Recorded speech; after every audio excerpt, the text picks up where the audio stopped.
Hello dear students, welcome to the chemistry with Sachin. जैसा कि आपको पता है कि आज केमिस्ट्री यानी कि 27 फेब को, है ना, 27 फरवरी 2024 को हमारा आज रसायन विज्ञान का यानी केमिस्ट्री का पेपर था सीबीएसई का। और इस पेपर में 3 सेट होते हैं, सेट 1, 2 और 3। तो इस वीडियो में हम बात करेंगे सेक्शन ए के तीनों सेट की, सेट 1, सेट 2 एंड सेट 3। तो सेट 1 की मैं जैसा कि आप देख पा रहे हैं यहाँ पर सेट 1 की मैं बात करने वाला हूँ। यहाँ के हम इसके ऑब्जेक्टिव देखने वाले हैं, एमसीक्यू देखने वाले हैं। ठीक है, ये रहा सेक्शन है और इसका पहला ऑब्जेक्टिव हम देखते हैं। विच of the following does not show variable oxidation state. क्या बोल रहा है, डज नॉट शो, ऐसा कौन सा एलिमेंट है यहाँ पर जो कि वेरिएबल ऑक्सीडेशन स्टेट शो नहीं करता है। तो बच्चों देखो, Fe2 प्लस शो करता है, Fe3 प्लस भी शो करता है, यानी वेरिएबल करता है, एक से ज़्यादा करता है। कॉपर को भी हम जानते हैं, कॉपर प्लस भी करता है, कॉपर 2 प्लस भी करता है ना। मैग्नीज को हम जानते हैं, मैग्नीज तो यार बहुत ज़्यादा करता है, मतलब Mn2 प्लस लगाकर तो Mn+7 तक। बचा है क्या, स्कैंडियम, तो ये नहीं करता है, ये ओनली +3 ऑक्सीडेशन स्टेट शो करता है। तो आंसर क्या हो जाएगा हमारा, डी। क्लियर है। सेकंड क्वेश्चन देखते हैं, the type of isomerism shown by the complex. ये कॉम्प्लेक्स दिख रहा है आपको, है ना। इसमें देखना है कि कौन सा टाइप आइसोमेरिज्म। आयोनाइजेशन, आयोनाइजेशन कोई आयन है क्या पीछे, इधर नहीं है, मतलब आयोनाइजेशन तो नहीं है। ज्योमेट्रिकल, अभी समझ नहीं आ रहा ज्योमेट्रिकल है या नहीं है, देखते हैं क्या होता है। लिंकेज, लिंकेज कब होता है, जब बेटा हमारे पास क्या होते हैं, एम्बीडेंटेड लिगेंड होते हैं। कैसे, एम्बीडेंटेड, एम्बीडेंटेड लिगेंड दिख रहे हैं क्या, नहीं, कोई एम्बीडेंटेड नहीं है। कोऑर्डिनेशन कब होता है, जब इस तरह के बॉक्स में दो कॉम्प्लेक्स होते हैं, वो कोऑर्डिनेशन। ना ये दिख रहा है, ना ये दिख रहा है, ना आयोनाइजेशन दिख रहा है, तो आंसर हमारा क्या हो जाता है, ज्योमेट्रिकल आइसोमेरिज्म। ठीक है, और ये Ab2L2 टाइप वाला ज्योमेट्रिकल शो करता है। क्लियर। अब हम आ जाते हैं हमारे थर्ड क्वेश्चन पर। विच of the following is diamagnetic in nature. बहुत प्यारा क्वेश्चन यहाँ पर। तो डायामैग्नेटिक बोला है ना, डायामैग्नेटिक मतलब पेयरिंग हो गई है सारे इलेक्ट्रॉन्स की। तो देखो, देखते हैं चारों ही ऑप्शन में क्या है हमारे पास। कोबाल्ट है, कोबाल्ट 3 प्लस है, लेकिन यहाँ पर चेंज कर दिए गए हैं। तो कोबाल्ट का एटॉमिक नंबर दे रखा है, यहाँ से हमें समझना होता है कि कोबाल्ट 27 है, इट मीन्स यहाँ पर 3D7 4s2 होता है। लेकिन हमसे पूछा क्या गया है बच्चों, यहाँ पर CO3 प्लस का पूछा गया है, 3 प्लस। तो 3 प्लस मीन्स यहाँ से दो इलेक्ट्रॉन कम हो जाएंगे, यहाँ से दो हुए तो 4s 0, यहाँ से फिर एक हुआ, 2 और 1 3 करना है तो 3D6। तो बात आ जाती है सिर्फ 3D6 की। तो हम देखते हैं 3D6 में क्या होता है कि यहाँ पर 1 2 3 4 5 होते हैं 3D में। ऐसा क्या करें कि ये 6 इलेक्ट्रॉन क्या हो जाए, पेड हो जाए, क्योंकि एक भी अनपेड इलेक्ट्रॉन रहा तो कॉम्प्लेक्स पैरामैग्नेटिक हो जाएगा। तो ऐसे कौन से लिगेंड होते हैं जो क्या करते हैं, पेड करवाते हैं। तो देखो बेटा, पेड करवाते हैं, देखो क्या लिखा है, ऑक्टाहेड्रल कॉम्प्लेक्स, ओके। D2sp3 वाला होता है with strong field ligand. Strong field ligand ही होते हैं जो क्या करवा देते हैं, चाहो इलेक्ट्रॉन को ऐसा पेड करवा देते हैं। ठीक है, और फिर बाकी DsP3 क्या बन जाता है हमारे पास, D2sp3 क्या बन जाता है हमारा, हाइब्रिडाइजेशन। तो मुझे लगता है कि फर्स्ट वाला आंसर ही सही रहेगा इसमें, क्योंकि वीक फील्ड लिगेंड करवाओगे, वीक फील्ड में क्या होगा, वीक फील्ड में अगर हम देखें तो वीक फील्ड लिगेंड क्या, हाई स्पिन कॉम्प्लेक्स बनाएगा। 1 2 3 4 5 6 इलेक्ट्रॉन ऐसे फील होंगे, और जब ऐसे फील होंगे तो आउटर ऑर्बिटल कॉम्प्लेक्स बनेगा। इसकी वजह से क्या होगा, यहाँ पर ये जो इलेक्ट्रॉन है ये अनपेड है, मतलब ये पैरामैग्नेटिक हो जाएगा। लेकिन पूछा क्या आपसे, डायमैग्नेटिक, तो आंसर यही। स्क्वायर पैरेलल कॉम्प्लेक्स में DsP2 बनेगा, और DsP2 बनाओगे तो भी एक अनपेड इलेक्ट्रॉन रहेगा, ज़्यादा अनपेड इलेक्ट्रॉन रहेंगे। टेट्राहेड्रल में भी अनपेड इलेक्ट्रॉन रहेगा। ठीक, इसलिए पहला ऑप्शन सही है। इधर आ जाते हैं, कंसिडर द फॉलोइंग रिएक्शन। ठीक है, यहाँ पर KCN का रिएक्शन है, हेलोएल्केन हेलोएरिन वाले चैप्टर से है बेटा। तो यहाँ पर CN लग जाएगा, लेकिन दोनों जगह क्लोरीन दे रखा है, तो क्या करना है, दोनों जगह क्लोरीन, दोनों जगह क्लोरीन को हटा के CN लगा देंगे, तो गड़बड़ हो जाएगी बात। ठीक है, जैसा कि यहाँ पर कर रखा है, तो ये वाला ऑप्शन नहीं होगा बेटा। हमेशा ध्यान रखना कि जो यहाँ पर ये है एल्किल हैलाइड वाला, यही एल्किल हैलाइड वाले को ही क्या कर सकता है, रिप्लेस कर सकता है, डिस्प्लेस कर सकता है, न कि एराइल हैलाइड वाले को। तो ये क्लोरीन एज इट इज़ रहेगा, सिर्फ इस क्लोरीन को यहाँ पर रिप्लेस किया जाएगा, किससे, साइनाइड से, CN से। तो आंसर देख लेते हैं हम, यहाँ भी NC कर दिया, ये भी गलत है, ये भी गलत है, ये और ये हो सकता है, तो ये यहाँ से CN कैसे लग जाएगा, ये गलत हो जाएगा, 1 2 3 गलत है, तो ये वाला आंसर क्या हो जाएगा, राइट हो जाएगा, कि यहाँ सिर्फ हमने इस क्लोरीन क्लोरीन को यहाँ पर रिप्लेस किया हुआ। क्लियर। चलिए, विच one of the following compounds has the lowest pKa value. Lowest pKa value की बात करते हैं। अच्छा, pKa वैल्यू का क्या कंसेप्ट है हमारे पास, जो pKa वैल्यूज़ होती है ना, वो inversely proportional to the acidity. जिसकी एसिडिटी ज़्यादा है वो पीके वैल्यूज कम होगी। तो सबसे ज़्यादा एसिडिक कौन है? जिसमें हम इलेक्ट्रॉन विड्रॉइंग ग्रुप लगा हुआ है। इलेक्ट्रॉन विड्रॉइंग ग्रुप तो नाइट्रो भी लगा हुआ है, यहाँ भी नाइट्रो लगा हुआ है, लेकिन यहाँ पर ट्राई नाइट्रो लगा हुआ है। 3 इलेक्ट्रॉन विड्रॉइंग ग्रुप लगे हुए हैं, इसलिए इसकी एसिडिटी क्या है? ज़्यादा है। जिसकी एसिडिटी ज़्यादा है उसकी पीके वैल्यू क्या होगी? जिसकी more acidic value, more acidic strength, pK value क्या होगी? लोवेस्ट होगी। तो आंसर क्या आएगा हमारे पास? डी। अगर यहाँ पर बताए स्ट्रॉन्गेस्ट पीके वैल्यू होता ना, तो ज़्यादा पीके वैल्यू मीन्स लो एसिडिटी। लो एसिडिटी किसकी होती है? पैराक्रिसोल की, क्योंकि यहाँ पर CH3 लगा होता है जो कि इलेक्ट्रॉन डोनेटिंग ग्रुप है। क्लियर? चलिए अब आ जाते हैं ओ, वेरी गुड क्वेश्चन है ना। CH3 CHO CH3 मतलब ये है ether, ether reacted with treated with HI। बेटा यहाँ पर क्या होता है कि यहाँ जो होते हैं, यहाँ एक मामला होता है प्राइमरी का, सेकेंडरी का, है ना, और टर्शरी का। ठीक है, तो प्राइमरी सेकेंडरी यहाँ पर SN2 रिएक्शन को फॉलो करते हैं और क्या बनाते हैं? ऐसा alkyl hydride lower alkyl halide बनाते हैं। तो यहाँ देखेंगे हम कि यहाँ पर जो है सेकेंडरी है, यहाँ पर सेकेंडरी कंडीशन है, तो मतलब कि यहाँ पर क्या बनेगा? जो लोअर है CH3 वाला, ये हेलाइड बनेगा। हेलाइड बनेगा मतलब CH3I। तो हम 2 ऑप्शन देखते हैं CH3I बनने वाले, ये दोनों। बाकी ये दोनों तो क्या हो गए? क्रॉस हो गए। ये दोनों में देखते हैं कि यहाँ से CH3 और यहाँ से I लग जाएगा, और यहाँ का H है वो O के पास लग जाएगा, तो OH हो जाएगा। मीन्स यहाँ पर इस तरह की रिएक्शन में जब भी ईथर और HI की रिएक्शन होती है तो बेटा क्या बनता है? एक तो एल्कोहल बनता है और फिर एक एल्किल आयोडाइड बनता है। ठीक है, तो देखो ध्यान से, यहाँ दोनों सिलेक्ट किए लेकिन यहाँ पर आयोडाइड बना दिया इन्होंने, तो ये ऑप्शन भी क्या हो जाता है? गलत हो जाता है। हमारा राइट आंसर ये हो जाता है एल्कोहल और आयोडाइड। क्लियर? 7th में हम आते हैं बच्चों।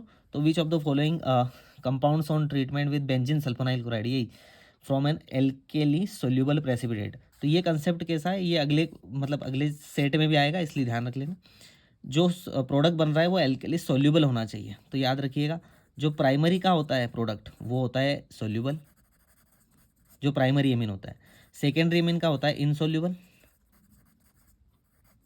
और टर्शरी एमीन जो होता है ना बेटा, वो नो रिएक्शन ही नहीं देता। ठीक है, तो यहाँ पर देख ले क्या पूछा है यहाँ पर कि एल्केली सोल्यूबल प्रेसिपिटेट किसके बनेंगे? तो ये तो एमाइड है, ये तो आंसर हो ही नहीं सकता। ये टर्शरी है, टर्शरी तो नो रिएक्शन ही देता।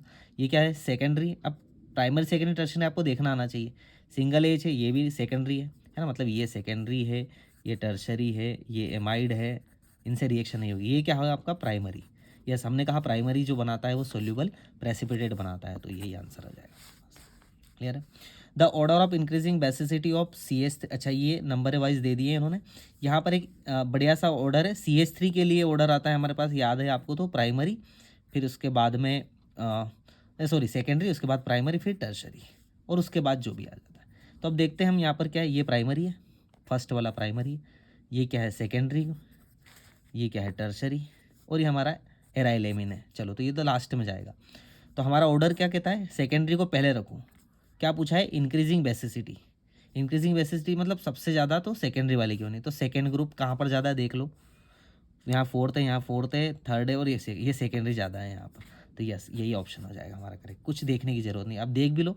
इसके बाद क्या है? प्राइमरी। प्राइमरी की ज़्यादा होती है, देखो प्राइमरी फर्स्ट नंबर पर है। ओके, ये भी सही है। टर्शरी ये तीसरे नंबर पर, थर्ड ये ज़्यादा, और सबसे कम है फोर्थ वाले की। ओके, ये राइट है आंसर हमारा। क्लियर? क्लियर? ठीक। 9th वाला ऑप्शन देखेंगे।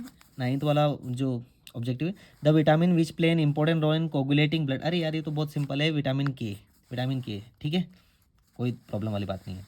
अब आगे आ जाते हैं। When a catalyst increase the rate of a chemical reaction then the rate constant. बिल्कुल इंक्रीज होगा। ठीक है, के इंक्रीज होगा। ए 1% सोल्यूशन ऑफ, इसको मैं अभी मेरे वीडियो के बाद में मैं इसको सोल्व करवाऊंगा बेटा, है ना। इसका आंसर आएगा 57। आप देखिए, इसके सॉल्यूशन देखने के लिए लास्ट तक देखिए वीडियो, है ना। इसका सॉल्यूशन मैं करवाऊंगा आपको, आइसोटोनिक सॉल्यूशन से रिलेटेड है। ठीक, 12 वाला क्वेश्चन हमारे पास है। During the electrolysis of aqueous NaCl the cathodic reaction. Yes, okay, reduction of H2 होगा, क्योंकि एनोड पर तो क्या होता है? ऑक्सीडेशन होता है। कैथोड पर क्या होता है? रिडक्शन। तो ऑक्सीडेशन वाले तो ऑप्शन वैसे भी गए, ठीक है। और रिडक्शन ऑफ Na+आयन, रिडक्शन ऑफ Na+आयन कब होता है? जब वो मोल्टन स्टेट में होता है। मोल्टन में होगा तो Na+ का रिडक्शन होगा, लेकिन हम यहाँ पर क्या बात कर रहे हैं? एक्वस की बात कर रहे हैं। एक्वस की बात कर रहे हैं तो रिडक्शन ऑफ H2 होगा। क्लियर। अब आ जाते हैं हम both assertion and reason are true. अच्छा, रीजन एजर्सन रीजन वाले में देखते हैं। यहाँ पर पहला एजर्सन बोल रहा है addition of ethylene glycol to water lower its freezing point. सही है। अगर आप इथिलीन ग्लाइकोल को वाटर में ऐड करते हैं तो उसके फ्रीजिंग पॉइंट को क्या कर देता है? कम कर देता है, because of the hydrogen bonding. ये हाइड्रोजन बॉन्डिंग बनाता है। ठीक। Ethylene glycol is insoluble in water, ये तो बिल्कुल गलत बात है, क्योंकि अभी हम बोल रहे हैं कि इथिलीन ग्लाइकोल वाटर में मिलके उसको लोअर कर देता है फ्रीजिंग पॉइंट को, लेकिन यहाँ क्या बोल रहा है? Ethylene glycol insoluble in water due to lack of its. ये तो बिल्कुल रीजन ही रॉन्ग हो रहा है। तो यहाँ पे देखो assertion is true but reason is false, तो यहाँ पर सी ऑप्शन आ जाता है। तो इसके लिए मैं सी लिख रहा हूँ यहाँ पर। क्लियर। नेक्स्ट जो है बेटा आपका order of reaction and molecularity are always same for complex, बिल्कुल गलत बात है यहाँ पर। ध्यान से सुनिए, order of reaction and molecularity are always same नहीं हो सकती ना। देखो molecularity only for elementary reaction है ना, और ऑर्डर ऑफ रिएक्शन क्या है? Elementary as well as complex. ठीक है, याद रखिएगा। तो ये बोल रहा है कि कॉम्प्लेक्स रिएक्शन में सेम होगी, तो नहीं, ये एजर्सन तो क्या रॉन्ग है। Order is determined experimentally. Okay, order of reaction में एक्सपेरिमेंटली डिटरमाइन करते हैं and molecularity is applicable only for elementary. देखो इसका आंसर भी दे दिया, तो बिल्कुल सही है। रीजन सही है, एजर्सन रॉन्ग है। तो assertion wrong, reason assertion is false and reason is right. तो यहाँ पर डी ऑप्शन आ जाएगा इसका। अगला है, नेक्स्ट है आपका the boiling point of ethanol is higher than that of dimethyl ether. बिल्कुल यहाँ पर हाइड्रोजन बॉन्डिंग हो जाती है इथेनॉल में, ईथर में नहीं होती है, तो एजर्सन राइट है। Ethanol molecule are associated through hydrogen bonding whereas in dimethyl ether ना bonding it is not possible. तो इथेनॉल मॉलिक्यूल आर एसोसिएटेड, हाँ बिल्कुल सही है। इसका रीज़न भी यहाँ पर सही है कि हाइड्रोजन बॉन्डिंग हो जाती है, इसकी वजह से ये और ईथर में पॉसिबल नहीं होती। ओके, तो यहाँ पर ए आ जाएगा ऑप्शन, जो कि assertion and reason both are correct and reason is correct explanation of the assertion. यहाँ पर आ जाते हैं हम 16 वाले लास्ट क्वेश्चन में। हमारा aniline does not undergo Friedel-Crafts reaction, बिल्कुल सही बात बोल रहे हैं, राइट है। Friedel Craft reaction is an electrophilic substitution reaction, ये भी बात सही है, लेकिन बच्चों होता क्या है यहाँ पर कि इसका आंसर क्या आना चाहिए था कि aniline does not undergo Friedel-Crafts reaction, बिल्कुल, बट रीजन क्या आना चाहिए था यहाँ पर? Because of the formation of salt with AlCl3, है ना, क्योंकि वो सॉल्ट फॉर्मेशन कर लेता है, इसलिए नहीं दे पाता। लेकिन ये कब बता रहा है? Friedel Craft reaction is an electrophilic substitution. तो बात तो ये भी सही है। तो assertion and reason both are correct but reason is not correct explanation of the A, तो यहाँ पर आंसर आएगा बी का। इस तरह से हमारा फर्स्ट सेट खत्म होता है। अब हम आ जाते हैं सेकेंड सेट 2 पर। ठीक है, ये यहाँ पर मैं सेट 2 ले रहा हूँ और इसके ऑब्जेक्टिव में करने वाला हूँ। ठीक है, पहला आ जाते हैं, देखिए विच of the following ligands can, first वाला क्वेश्चन है यहाँ पर, शो लिंकेज आइसोमर। यहाँ पे लिंकेज है, क्या देखना है आपको? सिर्फ एमिडेंटेड लिगेंड। क्या NH3 एमिडेंटेड है? नहीं है।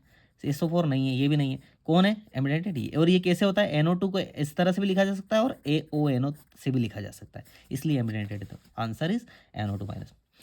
On adding AgNO3 solution to 1 mole of complex. अच्छा, बिल्कुल सही बात है। यहाँ पर हमारे पास एक कॉम्प्लेक्स है NiCl2.4 NH3 और इसकी हम रिएक्शन करवा रहे हैं AgNO3 से, और बोल रहा है यहाँ पर, देखो इसका क्वेश्चन हो रहा है 2 मोल ऑफ AgCl3 कितने मिल रहे हैं हमें? 2 AgCl। तो बेटा 2 Cl यहाँ से निकल गए, तो यहाँ से 2 Cl निकाल दो, बचा क्या हमारे पास? निकल, और कितने अमोनिया है? 4 है। तो बस यही कॉम्प्लेक्स हमारा बन जाता है। तो यहाँ पर सेकेंडरी वैलेंसी पूछा है, तो सेकेंडरी वैलेंसी ही होती है कोऑर्डिनेशन वैलेंसी, तो 4। तो आंसर यहाँ पर क्या आ जाता? 4। क्लियर है? ठीक,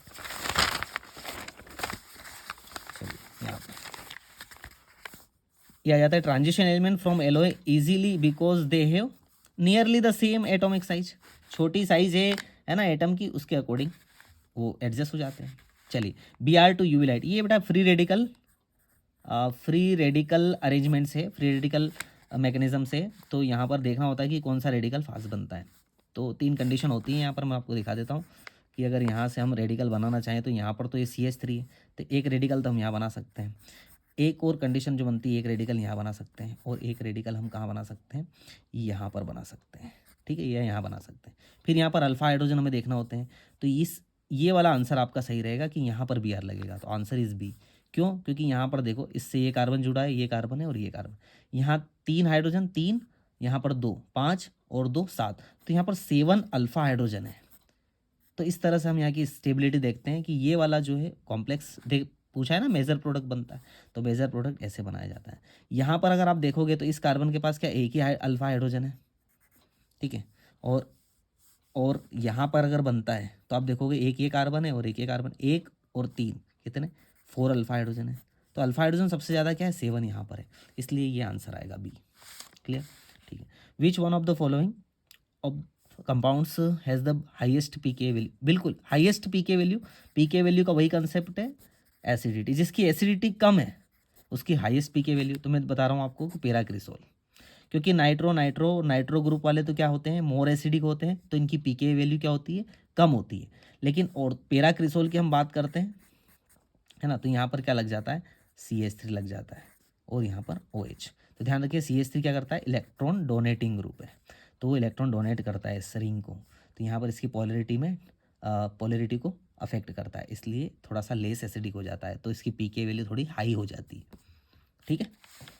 यहाँ पर वापस फिर से आ जाता है व्हेन ट्रीटेड विद HI। यहाँ पर सीधा सीधा हम बनाते हैं कि यहाँ पर क्या बनेगा, देखो ये क्वेश्चन ही हो जाता था कि लोअर एल्काइल वाला आयोडाइड बनेगा और बाकी का जो बचा हुआ वो क्या बनेगा, एल्कोहल बनेगा। लेकिन यहाँ C6H5 है, C6H5 का एक कंसेप्ट देख लेते हैं अपन। यहाँ पर ये इतना ज़्यादा पोलर नहीं होता, मतलब ये जो बॉन्ड है O इसके साथ में, मतलब ये फिनॉक्साइड आयन बन गया, ये बहुत स्ट्रॉन्ग बॉन्ड होता है, ये इतनी जल्दी नहीं टूटता है इजीली। तो टूटता कौन है यहाँ से, ये OCH3 वाला बॉन्ड ब्रेक होता है, ये बॉन्ड ब्रेक होता है तो ये CH3 क्या बना लेता है, I बना लेता है H के साथ, और बचा हुआ H है वो किसके साथ आ जाता है, C6H5OH के साथ। क्लियर, तो ये बन जाता है फिनॉल। तो हमारा आंसर क्या आ जाएगा, बी यहाँ पर, ठीक। 7th वाला क्वेश्चन हमारे पास आ जाता है। 7th question, which of the following compound on treatment with benzene sulphonyl chloride from product insoluble in alkali. मैंने इसका कंसेप्ट पिछले सेट 1 में बता ही दिया है। इनसोल्यूबल कौन सा, सेकेंडरी, ये रहा। तो ये क्या है, टर्शरी है, ये सेकेंडरी है, ये प्राइमरी है, और ये एराइलेमिन है। तो सेकेंडरी वाला ऑप्शन सही है, क्योंकि यहाँ पर इनसोल्यूबल इन एल्कली है। क्लियर, ठीक है। Which of the following एमिन्स give carbylamine reaction, बिल्कुल कार्बिलेमिन देता है प्राइमरी एमिन। प्राइमरी में देख लो, यही पहला वाला, ये प्राइमरी में, ये तो क्या है सेकेंडरी है, ये टर्शरी, और ये भी क्या है सेकेंडरी है, तो प्राइमरी देगा, ठीक। नाइट ब्लाइंडनेस, बिल्कुल विटामिन ए की कमी से नाइट ब्लाइंडनेस होता है, बिल्कुल, ये तो बहुत सिंपल जैसा है। ये क्वेश्चन सेम आया है तीनों सेट में, इसलिए मैं आपको ये इसमें लगा दे रहा हूँ, इसका मैं लास्ट में सॉल्यूशन देता हूँ आपको, आइसोटोनिक वाला। चलिए 11 वाला क्वेश्चन, देखिए क्वेश्चन कितना प्यारा, when the initial concentration of A reactant is doubled in the reaction the half life period remains same, the half life remains, अरे क्या बात है, half life, the order of reaction क्या होगी, हाफ लाइफ किस पर डिपेंड नहीं कर रहा है इनिशियल कंसंट्रेशन में, तो हाफ लाइफ हम किसका देखते हैं, T हाफ, ये आपने पढ़ा है 693/K, ये किसका होता है, फर्स्ट ऑर्डर का। देख पा रहे हैं आपका, इसका हाफ लाइफ किसी भी तरह से इनिशियल कंसंट्रेशन पर डिपेंड कर रहा है, इनिशियल कंसंट्रेशन है ही नहीं यहाँ पे, तो सीधा सीधा आंसर क्या जाता है हमारे यहाँ पर, फर्स्ट ऑर्डर, क्योंकि फर्स्ट ऑर्डर ही रिएक्शन है जो इनिशियल कंसंट्रेशन पर डिपेंड नहीं करती है। ये क्या नहीं करती, उसका हाफ लाइफ डिपेंड नहीं करता है, सॉरी, ठीक है, हाफ लाइफ हमेशा ऐसा कैसा ही रहता है, तो ये सीधा सीधा क्वेश्चन लग जाएगा। Which of the following is a secondary cell, oh lead storage, ठीक, एजरसन रीजन पर आ जाता है। Oh ideal and non ideal solution है, delta H mix and delta V mix are 0 for non ideal solution. Zero होगा तो कब, जब आइडियल सॉल्यूशन की बात करें, आइडियल सॉल्यूशन के लिए जीरो होगा, न कि नॉन आइडियल के लिए। तो ये एजर्सन तो बिल्कुल रॉन्ग है। Solute solvent interaction are not same as pure solute and pure solvent interaction in non ideal solution, बिल्कुल ये सही बात है। तो reason assertion is wrong, reason is right, ठीक है, डी वाला ऑप्शन आएगा। Rate of reaction increase with increase in temperature, बिल्कुल होती है इंक्रीज करने पर। Number of effective collision increase with increase in temperature, बिल्कुल number of effective collision increase होता है टेम्परेचर इंक्रीज करने में। तो ए मतलब assertion and reason both are correct and reason is correct explanation of the A, ठीक है, assertion and reason. The boiling point of ethanol is higher than that of dimethyl ether, dimethyl ether से बिल्कुल boiling point high होगा, क्योंकि hydrogen bonding.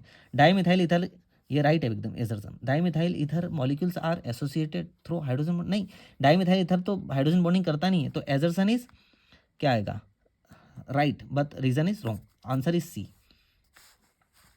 Aniline undergo Friedel Craft reaction, नहीं ये अभी पढ़ा हमने, aniline does not undergo Friedel Craft reaction, but reason देखते हैं, aniline forms salt with LCl3, the Lewis acid is Friedel Craft reaction. बिल्कुल ये सही है, रीजन सही है, रीजन सही है, बिकॉज डी, क्योंकि मैंने अभी बताया कि सॉल्ट फॉर्मेशन कर लेता है LCl3 के, और ये LCl3 लुईस एसिड है जो फ्रीडल क्राफ्ट रिएक्शन में हमें देखने को मिलता है, तो रीजन सही है, बट एजरसन रॉन्ग है, क्योंकि यहाँ पर डज नॉट आना चाहिए था।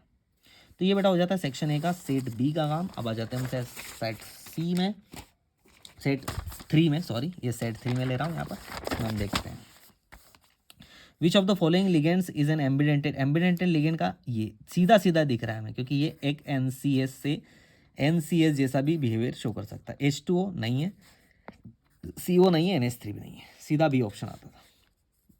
ये क्वेश्चन तो मैंने अभी करवाया, तो हम यही देख लेते हैं। यहाँ पर 1 मोल ही AgCl बन रहा है बेटा, 1 मोल, जैसे ही 1 मोल AgCl की बात करेंगे तो एक ही Cl जाएगा, तो यहाँ से एक Cl कम कर दो, कितना कम हुआ, 3 की जगह 2 Cl हो गए, 2 Cl और 4 अमोनिया, 4 और 2 कितने, 6, तो आंसर ही जिसने भी लगाया सही लगाया था 6, ठीक है 6 आएगा।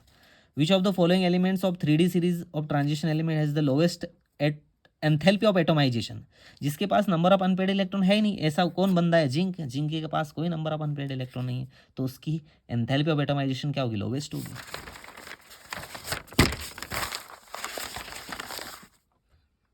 Sorry,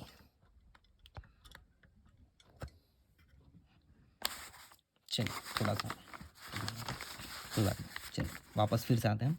consider the following reaction, oh very good, SOCl2 है ना, थायोनिल क्लोराइड, थायोनिल क्लोराइड यहाँ पर देखो बेटा फिनॉल से रिएक्शन नहीं करता, यहाँ कुछ रिएक्शन नहीं होगी, तो जहाँ जहाँ रिएक्शन करवाई वो ऑप्शन खत्म कर दो, यहाँ करवाइए यहाँ कर दो, यहाँ करो, यहाँ नहीं करवाइए यहाँ करवाइए, देखते हैं हम, है ना। तो ये जो Cl है ये यहाँ पर थायोनिल क्लोराइड एल्कोहल से रिएक्ट करता है, ये कैसा प्राइमरी एल्कोहल दिख रहा है, तो यहाँ OH को हटाकर क्या लगा देंगे, Cl लगा देंगे, जो कि इस ऑप्शन में दिख रहा है हमें, तो बी इज आंसर राइट। यहाँ पर हम नहीं लगाएंगे, ऐसे नहीं होगा ये, है ना। तो फिनॉल से रिएक्ट नहीं करता, किससे करता है, एल्कोहल से करता है, तो यहाँ पर कंफ्यूज करने के लिए फिनॉल भी दे रखा था और यहाँ पर एल्कोहल, तो एल्कोहल से करवाना था आपको, Cl ऑप्शन इज ये। मुझे लगता है कंपेरेटिवली सेट 3 थोड़ा सा ज़्यादा नहीं, बट हाँ थोड़ा सा डिफिकल्ट था कंपेरेटिवली सेट 1 और सेट 2 के, ठीक है। Which of the following Grignard reagent will be used with methanol, देखो ये मिथेनॉल प्रिपेयर्ड, इसका भी मैं लास्ट में करवाऊंगा, लेकिन अभी आंसर इसका है डी, ठीक है ये आएगा, क्योंकि ये तो आ नहीं सकता, क्योंकि बेंजीन रिंग आ गई, ये तो ऐसे ही खत्म हो गया, यहाँ पर 2 कार्बन है लेकिन यहाँ पर एक ही कार्बन की बात कर रहे हैं, तो ये भी नहीं आएगा, तो ये आएगा या ये आएगा, तो यहाँ इसके साथ मिथेनॉल है, मिथेनॉल में एक कार्बन होता है, तो वो कार्बन हम यहाँ यूज़ करते हैं, इसलिए हम आंसर ये करेंगे ना कि ये, ठीक। ओ फिर से HI, तो क्या बनता है, एल्कोहल और आयोडाइड, तो यहाँ देख लो एल्कोहल बन रहा है, आयोडाइड बन रहा है, CH3 यही आंसर सही था, बाकी यहाँ एल्कोहल आयोडाइड अलग अलग बना रहे थे, तो तीनों ही ऑप्शन गलत थे, सीधा सा।